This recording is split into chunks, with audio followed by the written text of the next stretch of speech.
Hello and welcome to the Blue Monday podcast. Now, in our 5th season, looking into the exciting happenings of Ipswich Town Football Club. My name is Benjamin Bloom, and you are tuned in to this, the flagship show, available each and every week on audio for a sometimes irreverent but always informative hour or more of football conversation.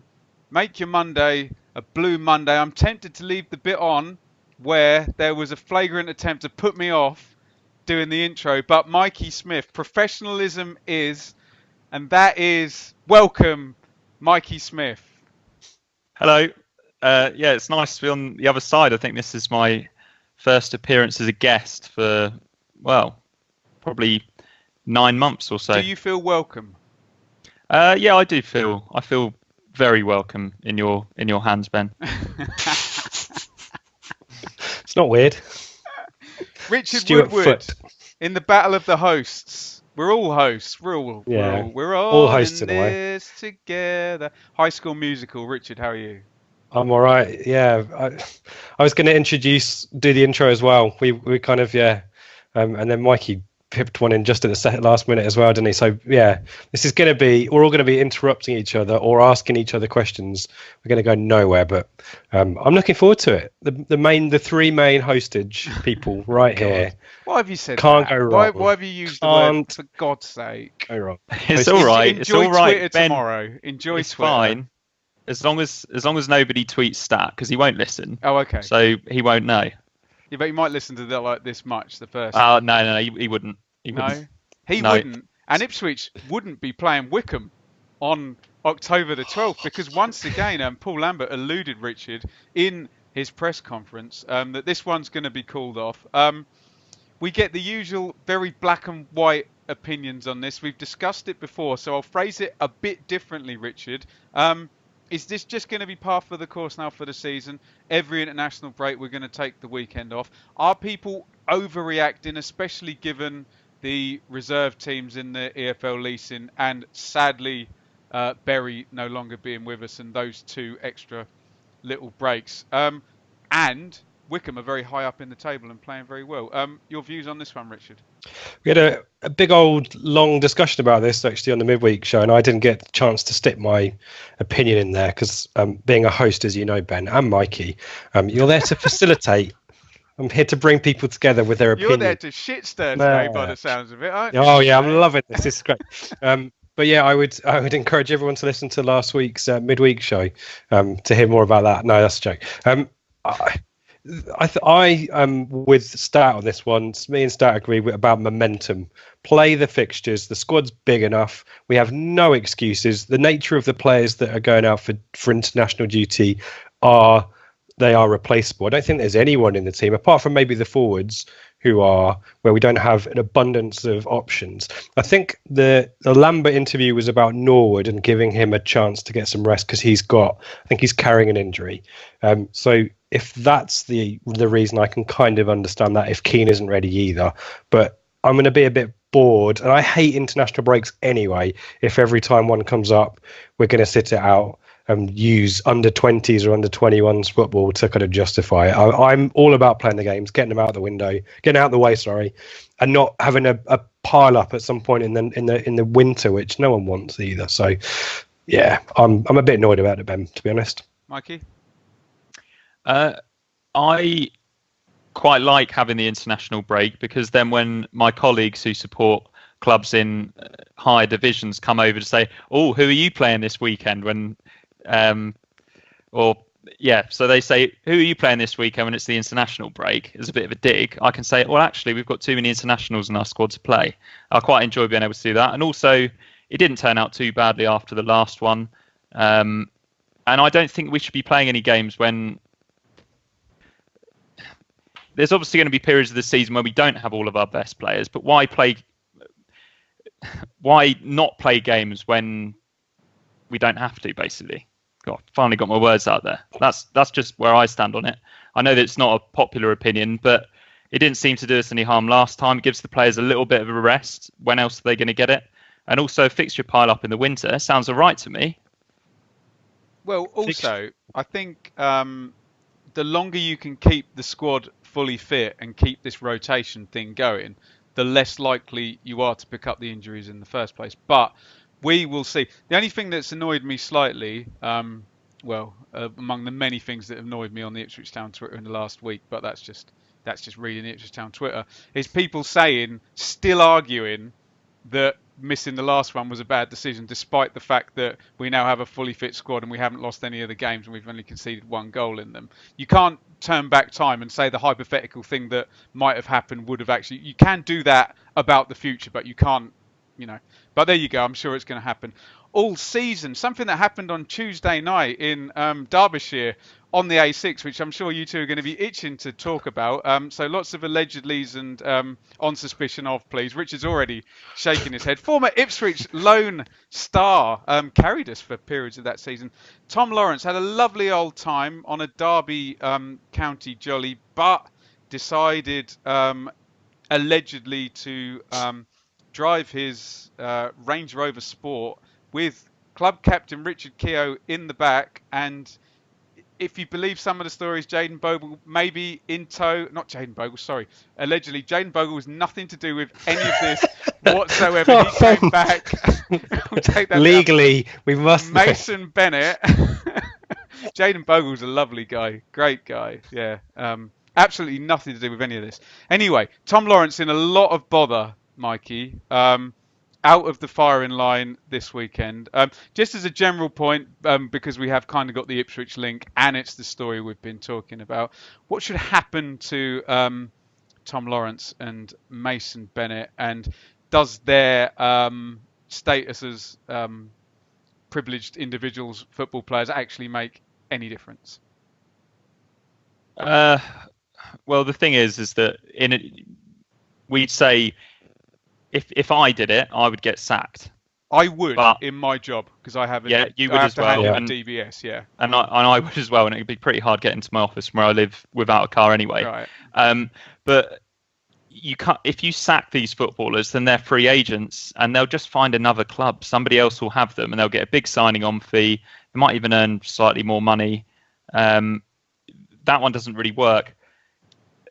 Does Koku suspend them? That makes it harder for the team, but I think the chairman's just got to suspend them for a long time, ban them, I don't know, from first team squads for the next 6 weeks or something like that, and really make them learn the lesson the hard way. Obviously, Keogh is certainly going to find out the hard way, and let's not forget, although he wasn't driving, getting into the car with people that you know are drunk is something that you shouldn't do either. And he's club captain. Yourself, though, that makes it quite hard, allegedly, though, Michael.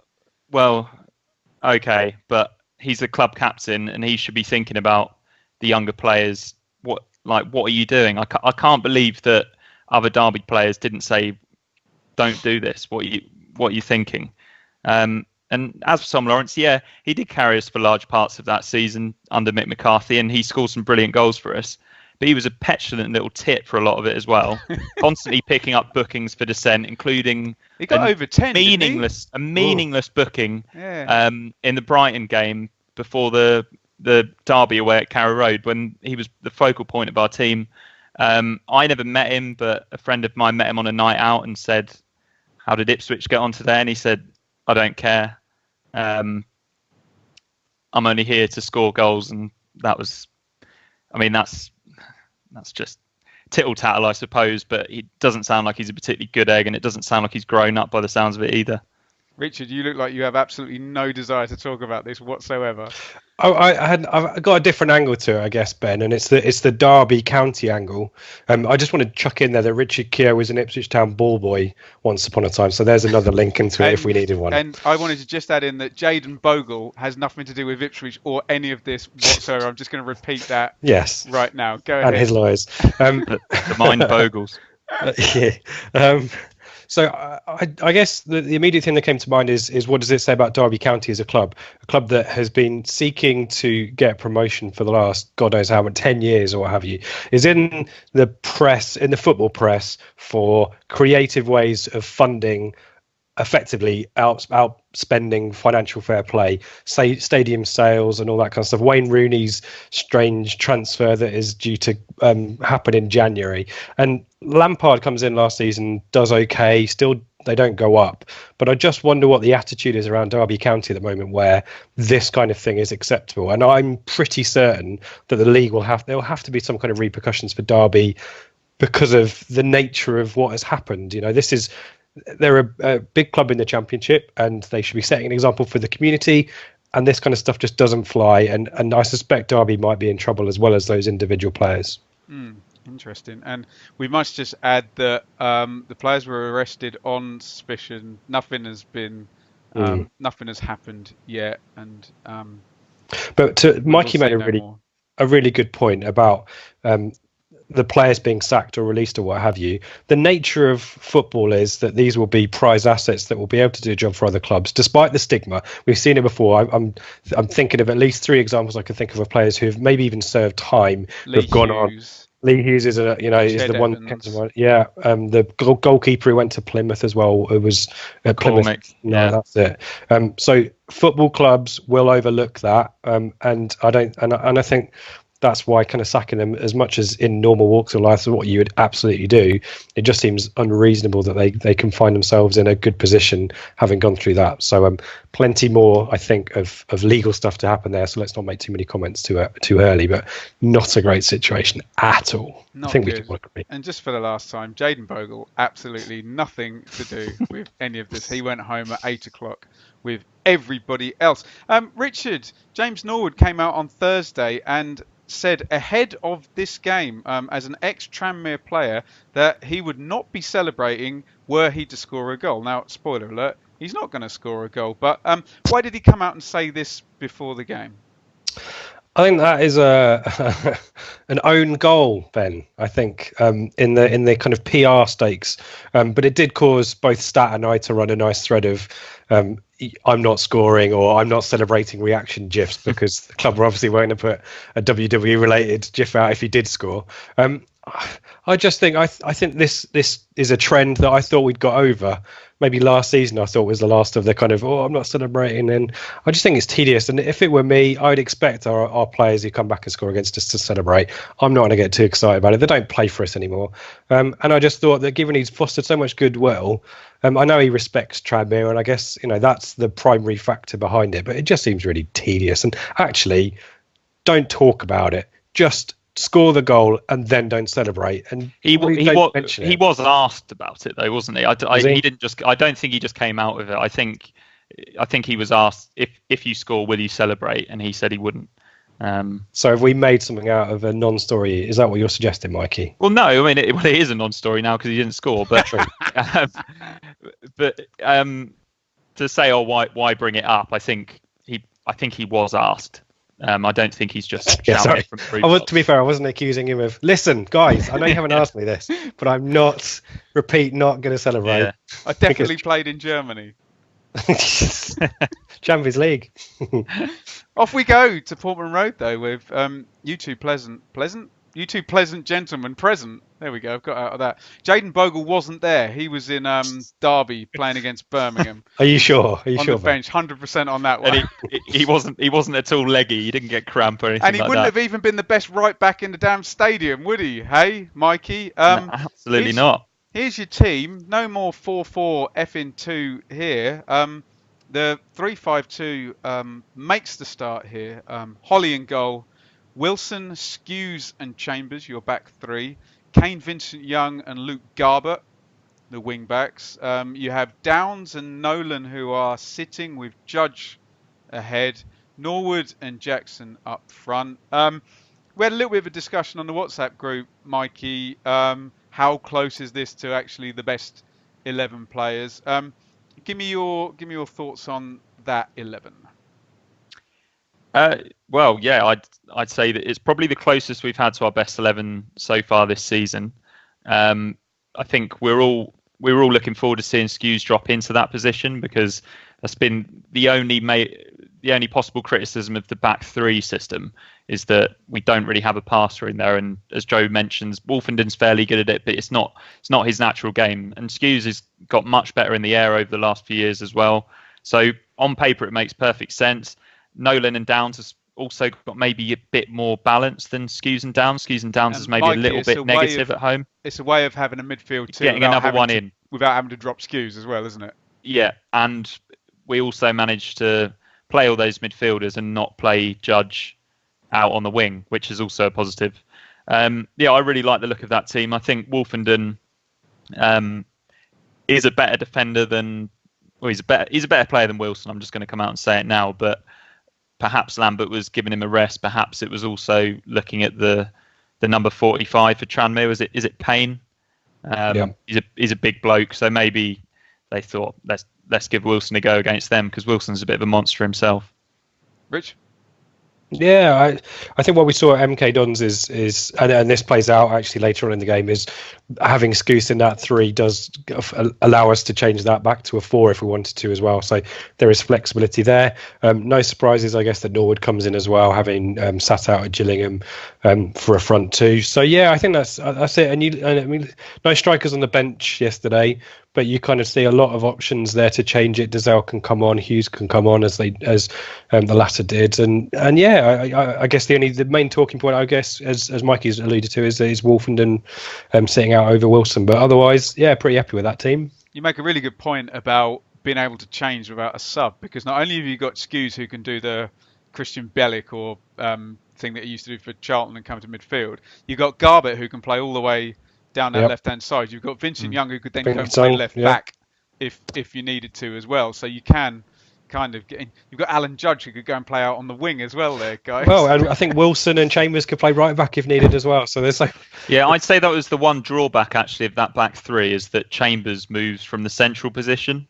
I think he's in a 3. He's much more comfortable being the middle of the 3. Which is really interesting, Mikey, because I saw QPR last week, and they have the midfielder in the back 3. It's Jeff Cameron, and they play him on the side. So you could play, Skews, but Jeff Cameron is a big bulking American guy who's really good in the air. So yeah, but I think Skews is decent enough in the air now. I've noticed that he's actually started going up into the box for corners as well recently, which is something that he never did previously, despite being 6'1" or 6 foot, whatever he is.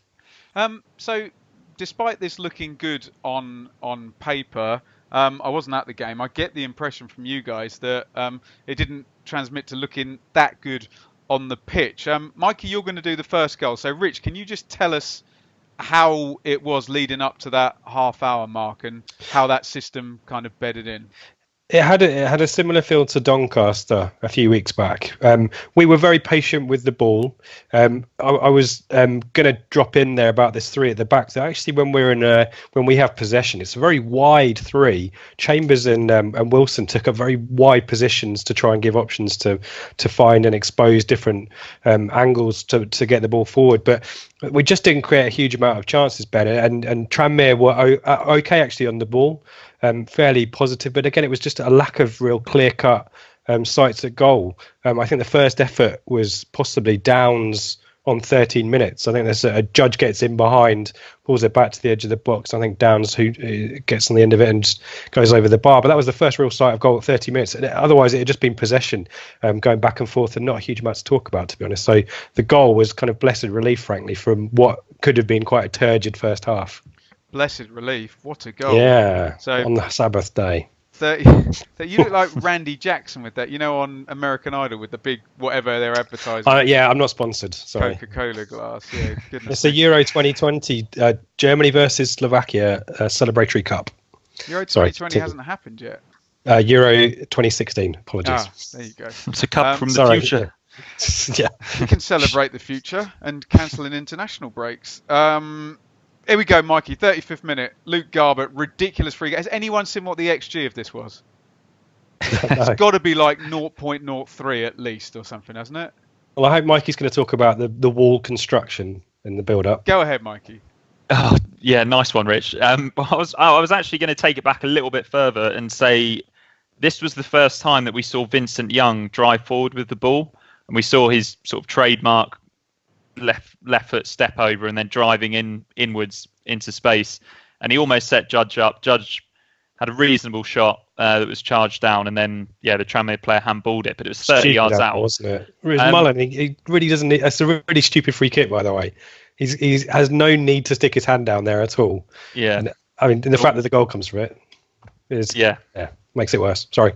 But so Garbutt is 30 yards out, and you think usually it's a little bit frustrating when you see a player strike a free kick from that far out, unless they're just going to leather it. But it was really, really blowing a hoolie, as they say, at Portman Road on Saturday, which gives him a little bit of an advantage because it gives you more of an option to go around the wall, and it can also add a little bit of pace to the ball, and you can send it in the direction you want it to go. I'm sure Dave Diamond would be able to talk to you all about how he aims his 7-iron down the left side of the fairway, and it will bend it in. Yeah. He would do a straight run up to that and sell a kick. He wouldn't know where to put the ball because you didn't know which foot he's gonna hit it with. He's like Ronnie O'Sullivan. Go ahead, Mikey. Sorry. So Garbutt steps up 30 yards out, and he's hit it. And the technique that he used is sort of a cross between Mark Venus and Jamie Clapham, where he's absolutely smashed it, but with curve, and it has gone. From where I was sitting, it looked like it actually went around the wall to the left-hand side, but he put so much whip on it that it's then whipped into the top right corner as he sees it. Absolutely sensational. It flew in, and honestly, that is the best free kick I've seen at Portman Road, full stop. I've thought about it, and I haven't seen a better one than that. That's going to come up in the questions. Martin Royce scored a good one against Bradford a few years ago, but that was sensational. Lovely stuff.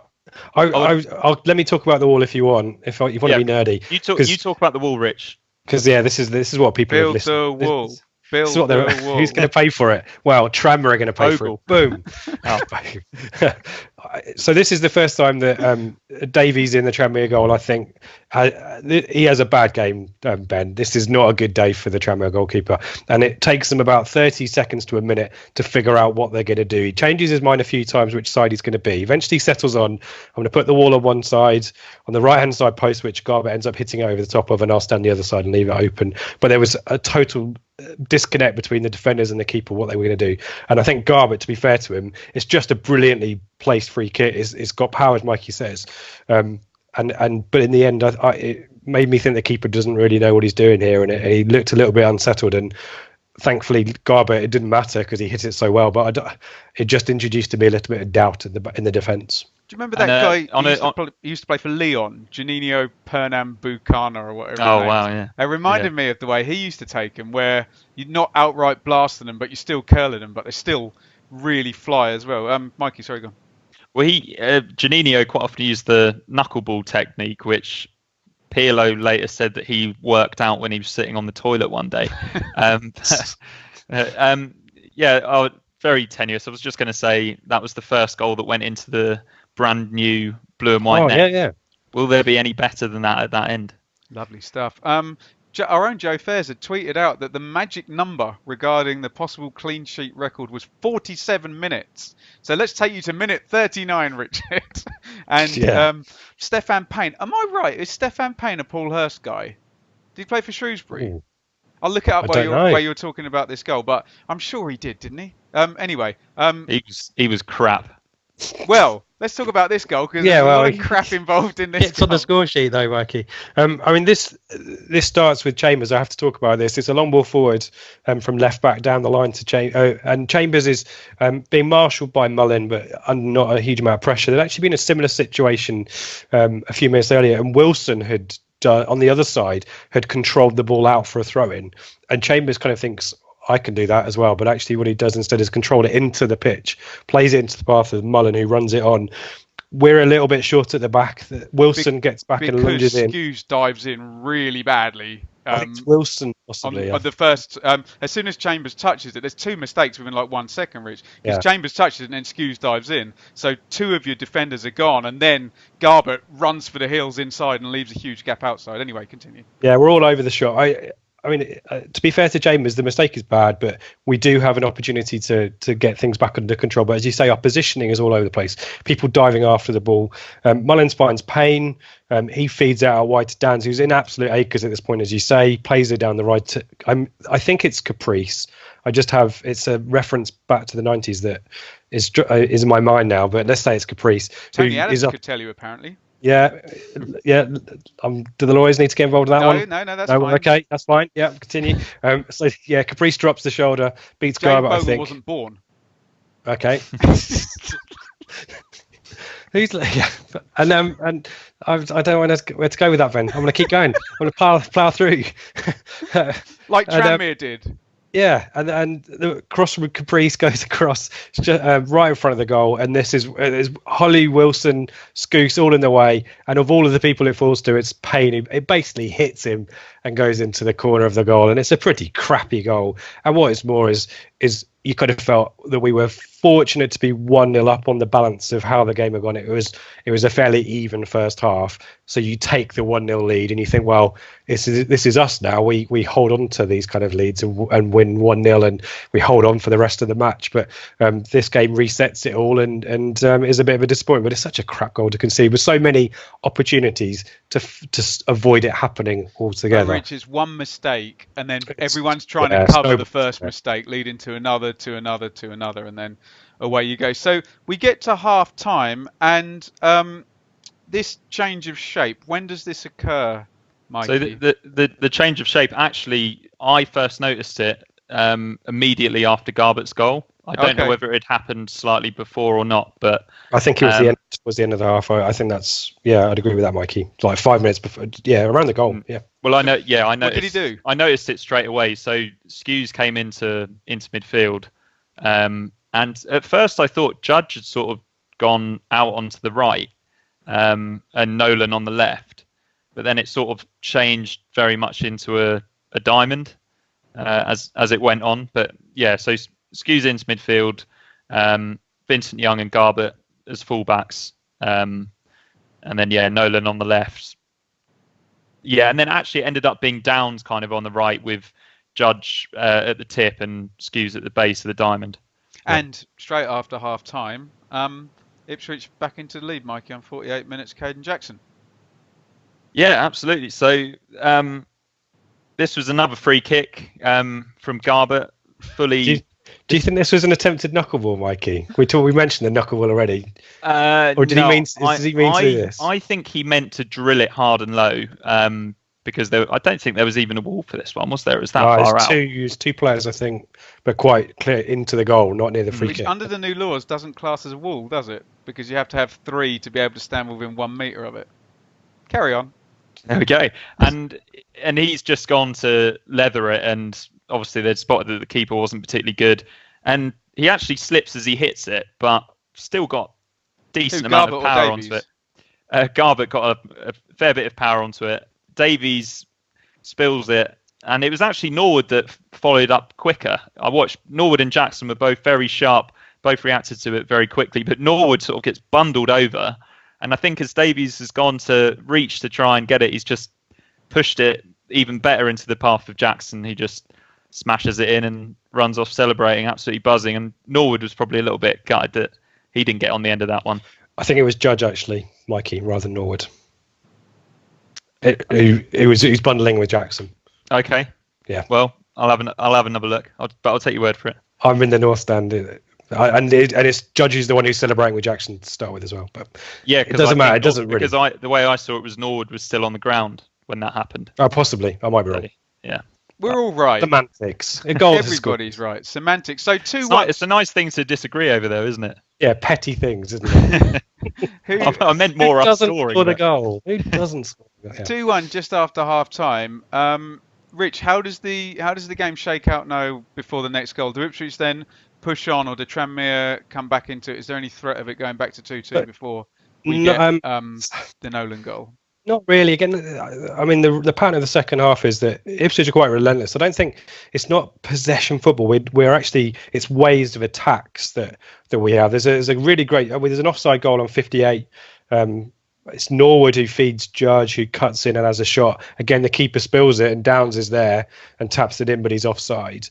Tranmere get the odd sight, and as the game goes on, especially after the next goal, they maybe are a bit more attacking. But again, I'm trying to think of Holy has maybe a couple of bits and pieces to do, but not much. It is Ipswich, but it isn't kind of passing football. There are a few moments of Olays that Mikey will possibly recall that where we maybe strung 10 or 15 passes together. Well, that was probably after 3-1 and Tranmere heads had gone. But it was just Ipswich. It was wave after attack, and it was great to watch. It was really entertaining second half after a really crappy first half, to be fair. So take me through this goal then, Rich. 62nd minute.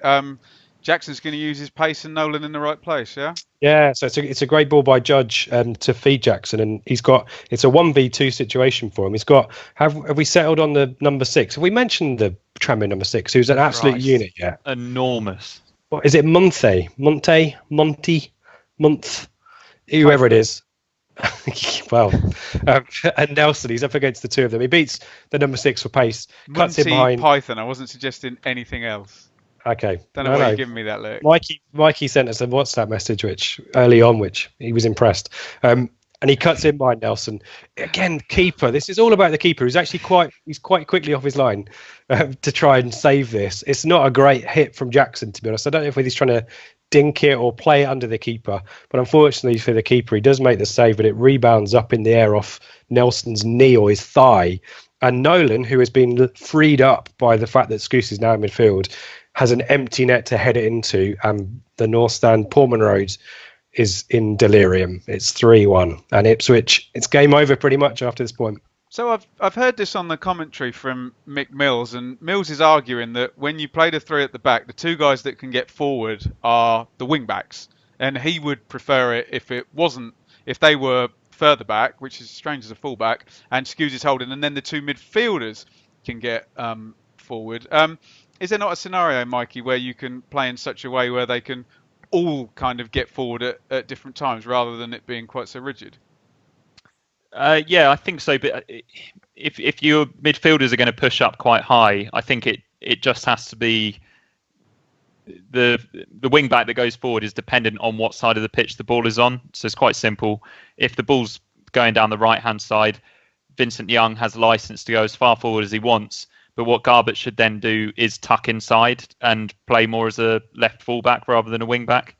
Yeah, that's where I stand on it. But we were pretty much playing 4-4-2 all of the second half. Okay. And finally, Richard's going to do this one because when I said who wants each goal, the reply was we get one worldie each, and Mikey got to do Garbutt's one.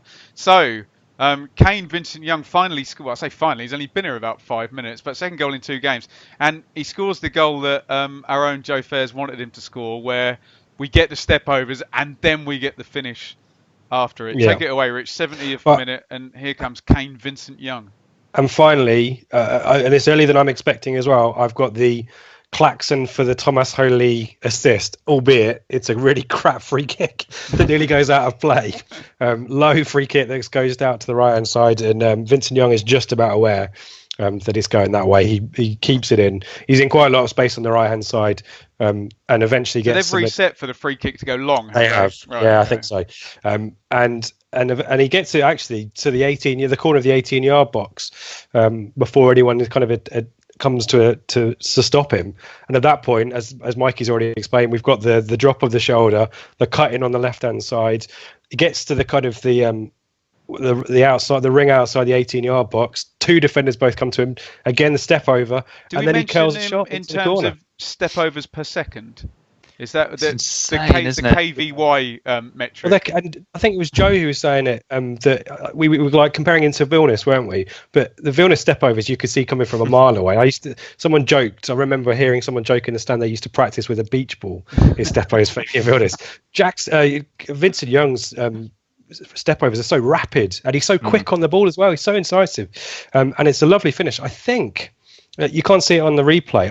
I thought it took a little deflection, but I don't think it's changing the direction too much. And it's right in the corner. And for once, the keeper actually hasn't got a huge amount of opportunity to save it. He's just not expecting it. And 4-1, and big pylon led by Norwood, who's obviously at this point happy to celebrate other people's goals rather than his own. Lovely stuff. Do I get to mention Denilson again? He used to do the 2-footed step overs and then could take it either way. Another late 90s Brazilian footballer reference for you. There you go. So, in the games I've seen this season, there's been this overriding sense that we've been winning and we've been taking the points, but there have been periods of the game where we hadn't played that well, and we'd really been good in the periods where we had. How does this one stack up, Mikey? I mean, it kind of it follows a very similar formula to a lot of the other games, albeit we weren't really troubled that much. I don't remember Holy making a save. Did he make a save, Rich? I know we conceded that goal, quite a soft one, but yeah, it was pretty similar to in other games, but with the strong half this time being the second half. We played in a similar fashion in the first half against Milton Keynes to how we played in the second half of this one. But for me, it was disappointing when we did play three at the back and we had Skews dropping back. Downs and Nolan were just a little bit off it. Their passing was poor. They were quite sloppy in possession. Is that because Skews wasn't around that area? I don't think so. I think they were just having an off game, both of them. And they weren't the only ones. Jackson was awful in the first half as well. His touch just wasn't there at all. Norwood got clattered early on. His passing also wasn't great. And even Vincent Young at times, like his play wasn't as good as we've expected. And I actually thought it was a little bit of a shame that we didn't get to see that three at the back for longer, because I think that is potentially the way forward. But then again, we actually played our best stuff when it was just sort of blood and thunder attacking football in the second half with a 4-4-2 Diamond Judge sort of running around all over the place. Rich? Yeah, I'd agree with that. I think I thought Jackson was probably had a really great second half. I don't think anyone had a particularly good first half. I agree with Nolan, but I think suddenly we got the second goal, confidence grew a little bit, and people were trying to do more stuff. But yeah, it was kind of like the Shrewsbury game with the halves flipped around. But I think we were better, and the 4-1. Probably on the face of the 90 minutes is a little bit harsh on Tranmere, but actually they didn't contribute a huge amount in the second half. We were just that good, and the North Stand chanted, "We're just too good for you," and we've talked about it on the pods throughout this season. This is a total example of the type of game where our players are just too good for the opposition. You know, Tranmere, let's not forget, promoted from League Two last season. They've lost their talisman to us. And they just can't deal with the likes of Judge and Jackson with his pace and Scouse just quarterbacking everything as well. Vincent Young, while he was at Colu last season, he stepped up for us in a big way. And I think it was just a case of quality telling. And it was a really enjoyable second half. As I said, having had a really crappy first half where you thought, oh man, this could be one of the, like Doncaster again. Interesting. I did check out, Stefan Payne is a Paul Hurst guy. That was a Shrewsbury 2017-18 loan signing. Right, let's do some questions. Another Blue Monday cliche. We'll try and go through these quickly, and then we won't. Mikey, it's kind of following on from what you just said. This is Peter asking, with another game of two halves, is this going to be the story of the season, or will Town find the formula to be on top for 90 minutes? Can I add to that? Do we need to be on top for 90 minutes? My criticism has always been, can we control the game by keeping the ball? Do we actually need to? Yeah, I'm not sure that we do need to at this level, and it's not bad practice for the Championship either. But getting better off the ball, because if we can find a way to control games off the ball, and I guess it might not always be pretty, and we're not stringing too many passes together in the middle. We're not opening teams up with nice passing a lot of the time, but we're not really conceding chances very much, and that's Mikey, the key, isn't it, to winning matches? Can I dive in there when you talk about the Championship? Yesterday I was at Charlton versus Leeds. That is a League One side playing potentially the best Championship team, and they beat them by being better without the ball. Exactly what you just said, pressing from midfield. So, maybe the likes of me who want to see Scott Parker 84% possession or whatever. Maybe about it. Maybe that's the difference between us and the other teams that have been the other big clubs that have been relegated in recent seasons. That we're not demanding that we control games on the ball and play sexy football that maybe fans of other clubs have been. Interesting. Ben says, Richard, do you find the team linking hands at the end to the Sir Bobby stand a bit cringe? We haven't won anything yet. Ben's words, not Jaden Bogle's.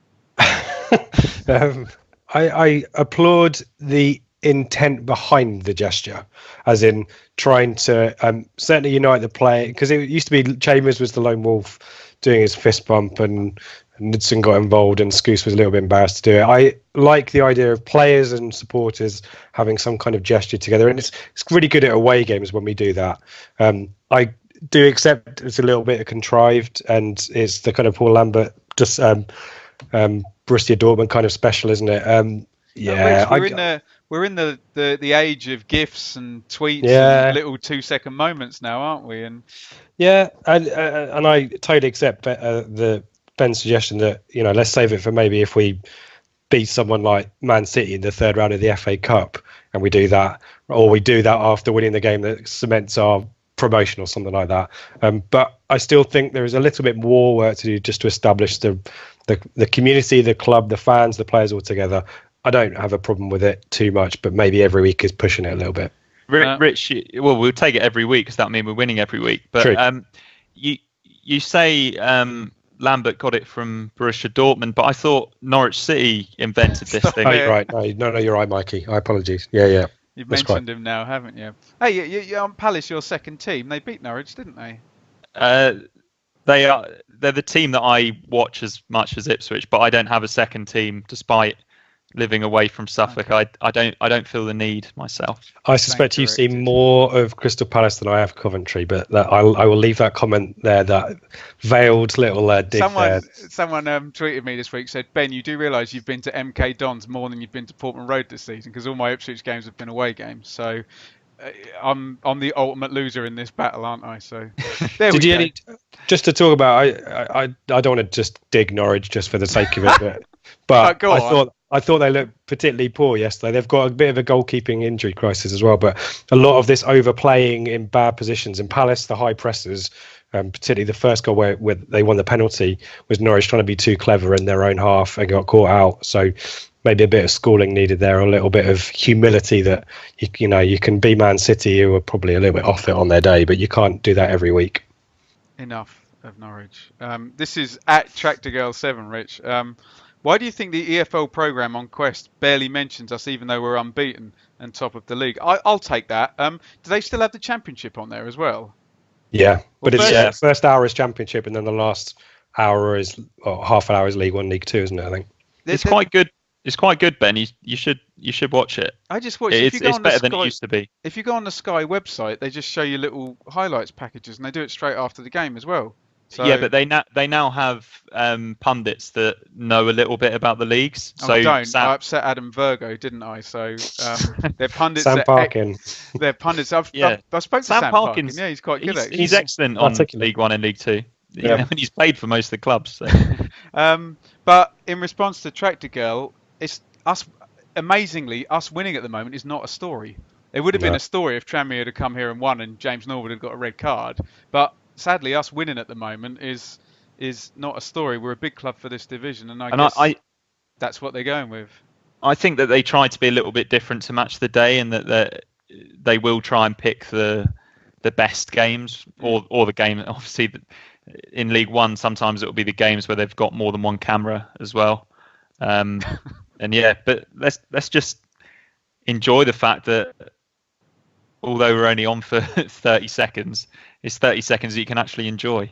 I just think you don't win any prizes for highlights packages on. Well, I just think it's moving on as well. I mean, let's not get into my feelings about TV and TV licenses, but I just think people consume. There's a vast number of people now that don't also wait until Saturday. I know people still do, and they'll sit down and watch Match of the Day, but like YouTube has got every Premier League goal from 5:15. It's insane how you can consume your football now. Mikey, Arthur asks, is Lambert receiving enough credit in terms of his tactics? Seems like his brilliant work transforming the club is overshadowing the actual football side of his management. Not that that's a bad thing. Is anyone who keeps winning a good tactician by default? What makes a good tactician, and is Paul Lambert one?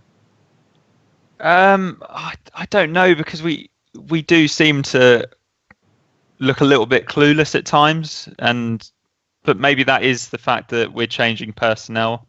His man management is obviously very good.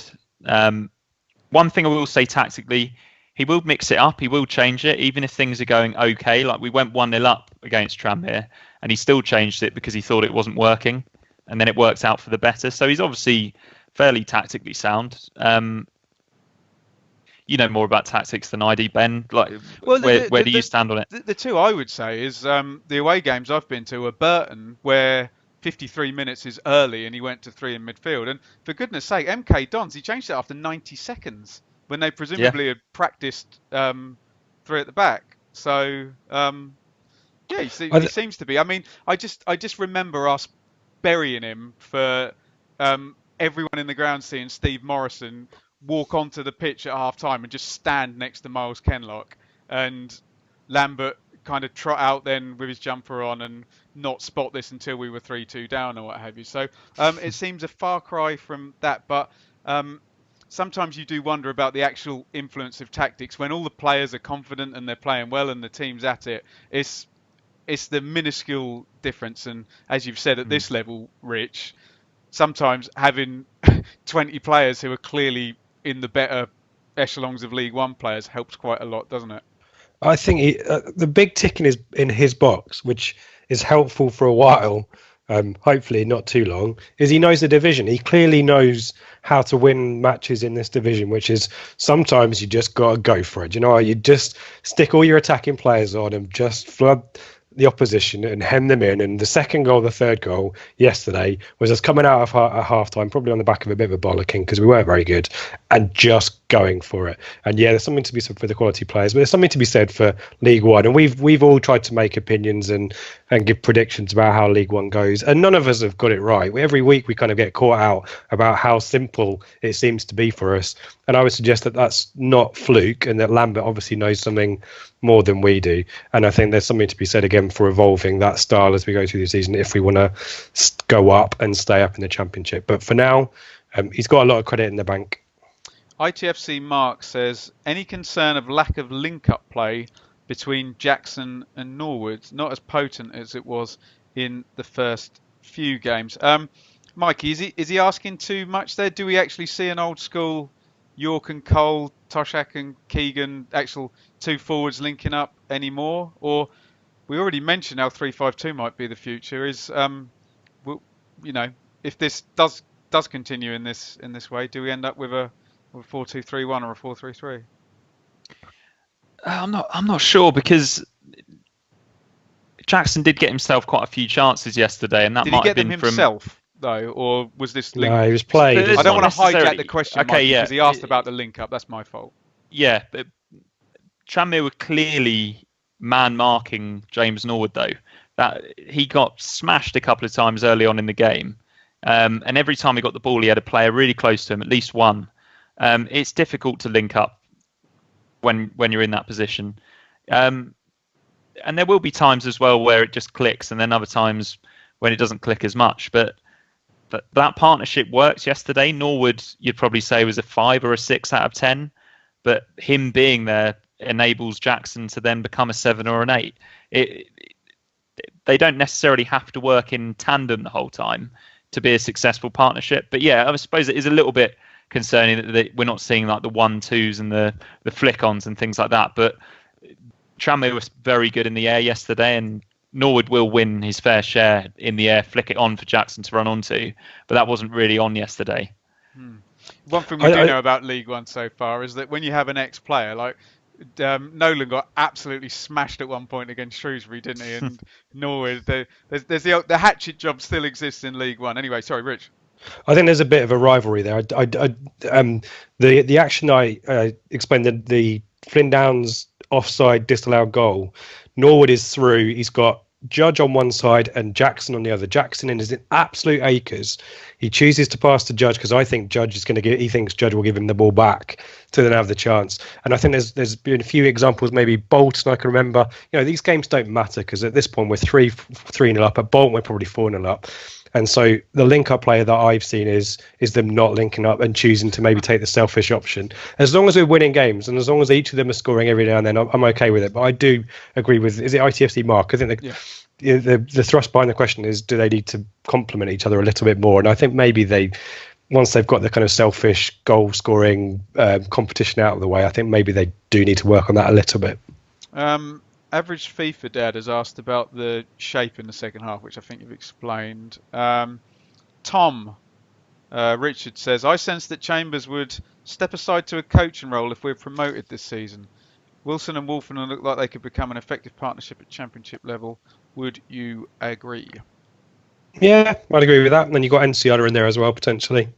I think the future for Chambers and Scouse, and someone, I'll try and remember which pod it was or who said it, but it was you, Ben, actually saying about we need to, Scouse is out of contract, isn't he, I think, in the summer. Yeah, possibly yeah. Chambers has got a little bit longer. Keeping those you just think about players tactically minded players, yeah, right? and experience and know-how, and I think that's worthwhile keeping around. And I'm quite keen for Chambers. He seems to love the area in the club to get a longer term, post of some kind in the coaching stuff or something like that after he finishes. And our mate Gabe Sutton has talked about phasing Chambers and Scouse out as well, and it wouldn't surprise me if that happens, but not while we're winning in League One, and not while there's a chance he can lift the trophy. I think in the Championship as well, you can always carry one. Like Michael Morrison, who's just gone from Birmingham to Reading. Even Liam Cooper for Leeds. I know he's a good passer, but you can always carry one stopper. But you do need in the Championship at least one of them needs to be fairly comfortable because what you're going to come up against. But good on Wilson. Sorry, to say Wilson's is in the team in merit. I know there's a rotation stuff, but great MK Dons, seemingly good at Gillingham. I thought he was okay yesterday as well. I thought he gets stuck in. That's what I like about him. And every time ITFC under 23 plays and I flip my phone on, Toto's either getting booked or conceding a penalty or something. So he might need a few more weeks to get up to speed. And Mikey, this is our mate Seb. Is there a chance that the goodwill around the club, combined with a strong promotion campaign, might encourage Evans to start spending again in the hope momentum could see us do a Sheffield United, Norwich or Southampton? Are we getting a rolling start here? Yeah, but I could just see Evans, because Lambert will be so if we do get promoted, Lambert will be so complimentary about the team and the players that we've got, and we've also been talking about how good our squad is. I don't think I can't see Evans going, go on then Lambert, here you go, like buy whoever you want. It's just not going to happen, I don't think, because we're still not going to be in a particularly good financial situation. I'm not sure that they'll see a position that they think needs to have a massive improvement. So no, I can't see it, and yeah, let's not get ahead of ourselves. We haven't. Mikey, how big is momentum in the Championship? Just teams that get promoted. Let's say that you're right, Mikey. Evans doesn't spend anything. We maybe sign a few freebies and get a Premier League loanee or something. The fact we're winning games consistently, hypothetically for the rest of the season, does that work for maybe a few months? Or I think it does. I think you did Blackburn last season. Look, I always say about the Championship, if you're in the second year of a 2-year cycle, even if that first year was in League One, if you're in the second year of a 2-year cycle, you have an advantage over a lot of teams because a lot of them are changing. When we get into if we get into the Championship, at least 6 of the teams will have new managers by the point we go up, and we'll be, if we go up, Jaden Bogle wasn't there. If we get there. So I think it actually, I know momentum is like an intangible, but I actually think it does, given the level of disorganisation and chaos in that division. We've got to get there first. We need to imagine. Yeah. Tell you what, at the start of the season, we'd have predicted these pods where did someone say about 5 minutes ago, that goal didn't matter because we were 4 or 5 up or something at that point. Sorry, Mikey, go on. No, I was just going to say, it is one thing that is nice at this stage of the season is to not already be looking forward to the January transfer window and the opportunity to bring players in that we desperately need. At the moment, apart from maybe wanting an out and out left back, I don't think. And remember, I don't think really we can want. Well. Yeah, I don't think we can want for anyone in January. Okay, Jack Barham. So whose turn is it? Rich, I think. Maybe, yeah. Says, should we sign Garber ASAP? He fits the mould of the club and his left foot is a weapon. Left foot like a traction engine. Talk about Garber and I'll try and find out when his Everton contract ends. He's out of contract this summer. You already know. So, yeah. There you go. Oh, okay. I'm pretty certain he's out of contract in the summer. And I think when the signing happened, and I think we were told that, I was kind of expecting it to be try before you buy or try before you sign him on a free. So yeah, I fully support signing Gar, but I think probably he's not a left back, like defensive left back anymore. I don't think he can maybe play there at a push, so he's not a long-term left-back solution as opposed to Miles Kenlock. I think he's an alternative, although Kenlock's not even in his team anymore, is he? So I'd sign him, yeah, as long as he doesn't want 24k a week. Dave asks a follow-up to my question regarding my 75-year-old dad that returned to Portman Road. He and I this time took my 8-year-old yesterday. She had an amazing time. Pictures with Bluey being the highlight, and the game was brill. Again, this is what we wished for, right? Not really a question, but Mikey, Andy asks, is it too early to call the Fleetwood game a 6-pointer? Beat them, we could open up a gap between us and third place. So Fleetwood away next week. Fleetwood are, what did you say? Third. Third. Yeah. I don't know if you could call it a 6-pointer just yet, because I'm not sure if Fleetwood will even be able to stick it out for the course of the season at the top. Indeed, we might not. I think it's far too early. If you think how many Saturday, Tuesday weeks there are over the course of the rest of the season, I don't think you can really call it a 6-pointer. A big game though, and Joey Barton's definitely going to be well up for that one. And I think if we were all offered a point now before it, we'd probably take it, wouldn't we? Take a even point. get on the bus. Take a point. Get on the bus. Every point's a prisoner. Sold out away end as well, and it's bloody miles ridiculous. That's absolute. That is no normal. It's no normal. That is no normal. Is Jaden Bogle going? Mrs. Nuts Rich asks, was there a queue for selfies with Marcus Evans, or was it all a bit #orcs? Hashtag orcs is like onomatopoeic hashtagging, because the hashtag itself is awkward and it's describing something that's awkward. I like that. Yeah, so I don't know. Is the suggestion from Mrs. Nuts that this was a staged photo opportunity? No. They shuttled in some actors to have a photo by his car. Did you? The car was quite nice in the background, FYI. Yeah, it was a bit #orcs, but at least fair play to Marcus Evans after the Burton game, or just before the Burton game, might not have had such a nice reception from Ipswich Town fans. So at least it's turned around a little bit for him, having been chanted at Burton to get out of our club. It's swung around a little bit now for him, hasn't it? Ouch. He refused to have one with me, Ben. Did he? That's because you're 6'8". Taller than him. He would have looked awful. It's a rich man. He doesn't want to be made look like a short person, Mikey. Who has the worst ground in League One? Let's have a look down here. Rochdale, Accrington, God.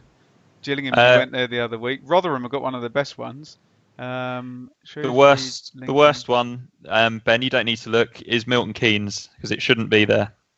What are you talking about?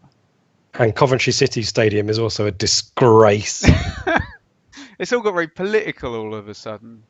But there's nothing worse than a massive stadium with 6,000 fans in it, is there? There wasn't 6,000 fans last Wednesday, whenever it was there? Yeah, 6,000 Liverpool fans last Wednesday. Goodness me. And the rest. 6,600, yeah, and then all the casuals. Yeah. Should we sign Garber? Da-di-da-di-da. Jason asks, I'm sure it'll be another great show. Thanks. Can't dispute a 4-1 scoreline, but is there a case to be answered for having a brute of a forward added to the current squad? Is James Norwood not a brute of a forward, Richard? I saw the question and that was my immediate thought. He's not, I guess, he's not like a Mikey Penty Smith height, is he? So maybe the suggestion is but Will Keane's quite tall. I think we're well stocked in that department, as in the brutish strikers. In terms of Mikey's point about January, depending on how Keane's injuries go and Sears' recovery goes, we might be in the market for maybe an option there, perhaps. I don't know, but I think Norwood's quite a battering ram if he wants to be. Justin asks, are the pod members suffering from Stockholm syndrome about the concept of defeat? We're so used to it that you feel it's wrong to enjoy a victory. #find a fault. Actually, I must step in here because I got called out last week. There was a question, but I wasn't on the show, saying, do I need to eat my words or something because I'd been critical or whatever. On the pod, we try and not be black and white about this. And if you're unbeaten and you win every game, it doesn't mean that there's nothing to talk about or nothing that you can improve on. In the same way, if you lose every game, it doesn't mean that there's there's nothing good that you can talk about. We try and do the whole spectrum, and we try and avoid the you know when you go on the radio and someone phones in and it's like, oh, and here we go, we've got Billy, an Ipswich fan, and the guy obviously doesn't have a clue, and he looks at the league table, and all he knows is the result and the league table, and that is the level of analysis that we want to get not anywhere near. So we're not trying to find a fault. We're just saying what we see, and you know, it is possible that you can win every week, which we are at the moment, and still look to the future and think about other stuff. So I think if we recorded the pod, sorry Ben, straight after the game, after these wins, we'd maybe be a bit more giddy. Yeah. But we record them on the Sunday evening. We've kind of had time to take it all in and actually have a think back to what happened and areas of potential improvement. Not that it makes any difference. No, we're just having a chat, aren't we? We're having a chat. Bit And of also, devil's advocate is exciting every now and then. Alternative views. If we just looked at the result and went win good, defeat bad, draw in the middle, there's no point in the pod, is there? We just go. We should try that though. Good evening and welcome, Ipswich 4, Tranmere 1. Goodbye. See you later. But and Justin is of course not. I think he's having a bit of fun with hashtag find a fault. But yeah, I just wanted to defend myself from the stinging criticism I received last week. I've just been talking about controlling games. You know how good sides control games, but there are many ways to do that. Cardiff City control the games by stopping all the damn restarts and taking loads of throw-ins. Got promoted. We controlled the game yesterday by scoring 3 goals in the second half, and I don't know what the possession stats were, but I suspect it wasn't 60, 70%. We just controlled the game by smashing them with 3 goals. Exactly. That works. And most people think that the optimum situation is to control the game by having the ball and whilst having the ball, using it to create more and more and more chances. That, to most people, would be the optimum football utopia type thing. That sounds like a very bad compilation from the 90s when Jayden Bogle wasn't born. Lots of other questions here from Tim. Oh, Joe's asked a naughty one. So, do you think that Keane and Jackson may end up being our best strike partnership this season? Mikey, Richard, Mikey. I'm going to say no. I can't see that happening, and I don't think Joe can see that happening either. Goalless September for Norwood, though. Goalless. Okay, but he wasn't awful though, was he? No. And you're right, he was targeted yesterday. Yeah, I mean the fact that he can still nobody's calling for Norwood to be dropped, are they? So what we have forgotten. Sorry, I need to jump in, Mikey, because another one-on-one missed yesterday. Another dinked finish over the keeper, which the keeper would have known about. The players the players that score the most goals are the players that get the most chances, not the ones that take every chance they get. Oh wow! Get that tattooed on your arm. That's good. Except Deep. Billy Sharp. There was a brilliant thing about Billy Sharp that he wouldn't even get in the positions to have a bad chance. Do you know what I mean? He was so attuned to the only chances I get. Salah scored more than him last season, though, didn't he? And he gets more chances. I don't know. I don't watch. Look how we're playing devil's advocate. Discussion. Discussion. Let's go through the rest of these results then, chaps, because Ipswich are out there in front. In second place are Wycombe Wanderers, who we're not going to be playing. And Wycombe won 3-0 at Rochdale. They're keeping a very fine pace with Gareth Ainsworth, am I right?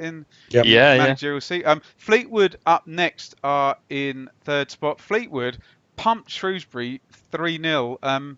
At Shrewsbury, so they're obviously playing well. 3 wins in the last 4 for Joey Barton's Fleetwood, as I believe we're required to say contractually, Richard, in the same way I'm contractually obliged to say 16-year-old Jude Bellingham. I can't just say Jude Bellingham. There we go.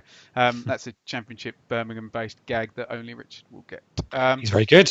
Thank you. Coventry are still unbeaten, amazingly. They drew 1-1 with Doncaster, they're keeping good pace. Sunderland, Jack Ross comes under more and more pressure each week. They beat Mikey's 1.5 favourite team, Milton Keynes Dons, 2-1 up there in the north east. Blackpool are back in the top 6. They won 2-1 against Lincoln, who are absolutely stinking the place out now. 4 defeats in 5 for Lincoln.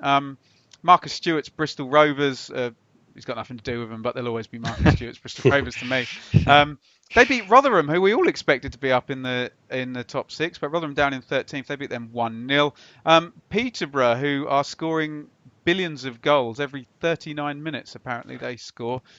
They beat Wimbledon 3-2. So Madison they are and Isa again there. Yeah, and I think they're the top 2 scorers in the division. So we've got 2 strikers with 5. They've got 2 strikers with 8, I believe. I could be wrong about that. Doncaster we've already covered. Oxford beat Gillingham 13 goals unanswered this week. Seriously? 4 of them were against West Ham as well, weren't they? Yeah. Shrewsbury Rotherham were done. Burton, what did Burton do? They were due to play Bury, so they're a game down.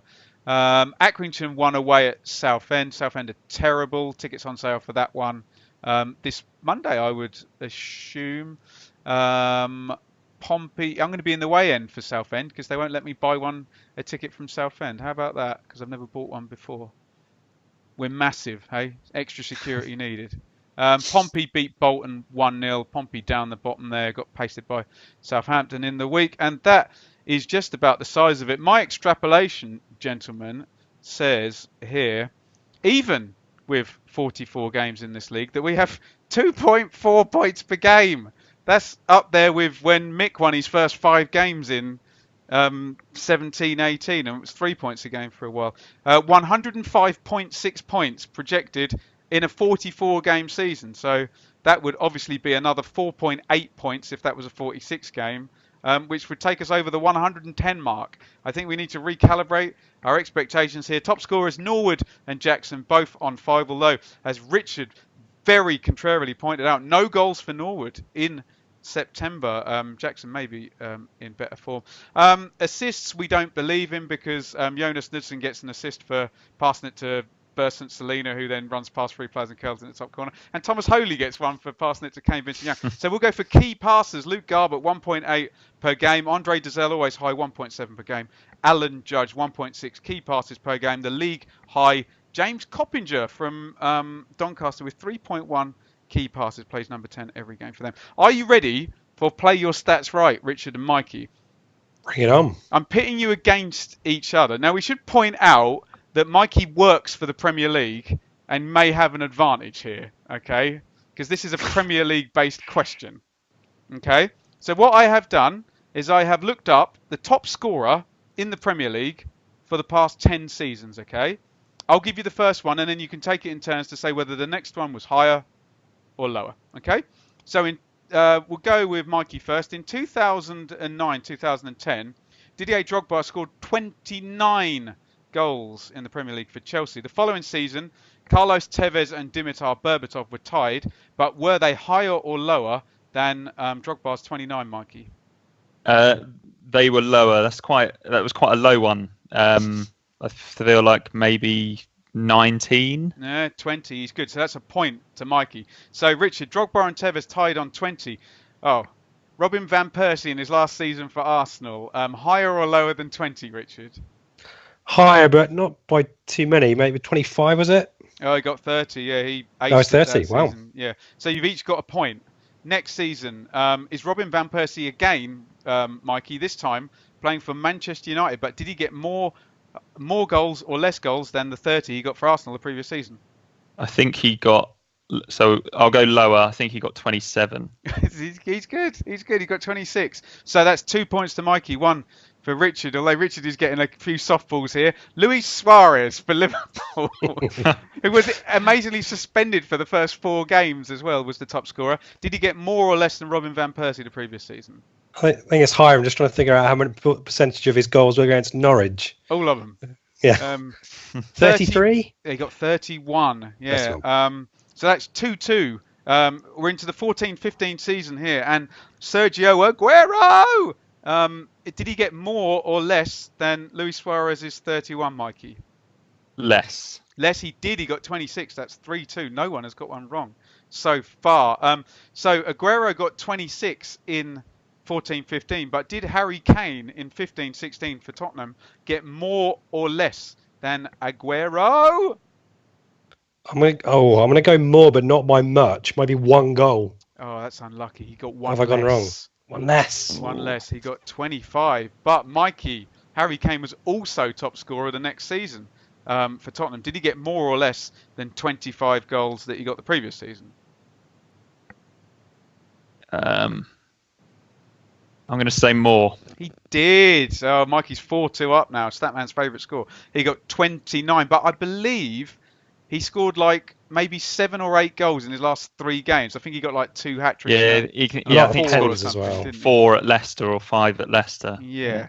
And that brings us to 17-18. Richard, did Mo Salah in his glorious first season at Liverpool score more or less than Harry Kane the previous season for Spurs? I think it was it more? I think it starts with a 3, doesn't it? 32. Mikey has already won, and he's got an extra question. But did Mo Salah, Sadio Mane, and Pierre-Emerick Aubameyang score more or less than Mo Salah's ridiculous 32 the previous season? They scored less. I think they each scored 23. Oh, 22. Yeah, very 22. Very good. Okay. I think the clue there is when it's a tie, it's a low total, isn't it? Because more than one person managed to. Yeah. Dion Dion Dublin shared a golden boot, and I think he only scored 16 one year. With Michael Owen and someone. There you go. That was fun. Hope you played along at home. Richard has one prepared in his pocket now. But I'm glad we got that one out of the way. So, up come Fleetwood next game. Richard and I are scrambling as to availabilities for people's, but we'll try and get something out ahead of the Fleetwood game. If we don't, then we won't, and you won't hear it. But there might be a This Week in ITFC history. Stat and Dave keep threatening it. And Dave's in LA. He's back now, I think. Is he? I think he might be back, yeah. Nice. Right. Lovely stuff. We will leave it there. Richard, have you got anything to plug or say? Not really. I mean, Twitter at Ipswich if you wanna follow. What about the goal machine? Yeah, I should post some more footage. We're posting the 99-2000 goals on this day where we can be in stat when it's worthwhile. The next one will be the 4-2 Charlton win. I'm trying to remember if there was a good free kick in that match, but I don't think there was. Did we deal with the free kick question? I don't think we did in the end, did we? The 4-2 Charlton game, there was a good free kick and we scored the rebound. Tony Mowbray came back into the defence. Yeah, Mowbray scored. Venus probably curled the free kick and it hits the post. Oh, and then... if we want good free kicks, the Venus won at Watford. Oh, ridiculous. 98, 99 was it? Can't even see it. Yeah, absolutely. Smashed it. That was that was good. Yeah. Ridiculous. Lovely stuff. So more of that later. Mikey, anything to plug? Have you made any fun Delia Smith type things for the telly yet? We're not allowed to no. See, I make things for telly, but it goes out internationally, so you can't see it in the UK. However, when I was walking back to my car after the game on Saturday, I peeked into the curve bar. I didn't see any polls, but I did see they have. Bart's gone to Millwall. They are illegally streaming Premier League football in the curve bar, which rather excitingly means that if you are in the curve bar when there's a Premier League game on that isn't on Sky or BT, you'll get to watch some of the footage that I make during the commercial breaks. So that's quite exciting. And also, I don't know if this is even legal, Ben, but my sister is a self-employed painter and decorator, and she lives in Needham Market. So if anyone in that area needs a painter and decorator, she's agreed that Blue Monday listeners get 5% off. So please contact me on Twitter if you are in need of a decorator. We need to have a phrase that they need to say when they make contact to confirm the 5%. It needs to be something really. Maybe it's your good strikers are the ones who score the ones that have the most chances or whatever. That really great phrase you made was. Like a password. No, it's exactly right. Yeah. It's be careful what you wish for. There you go. But you've said that now. That means I have to end the show. You can follow me on Twitter at Jaden Bogle. You can follow the.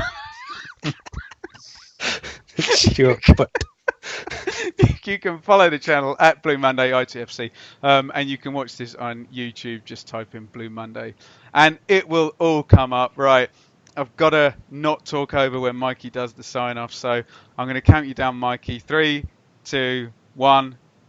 Be careful what you wish for.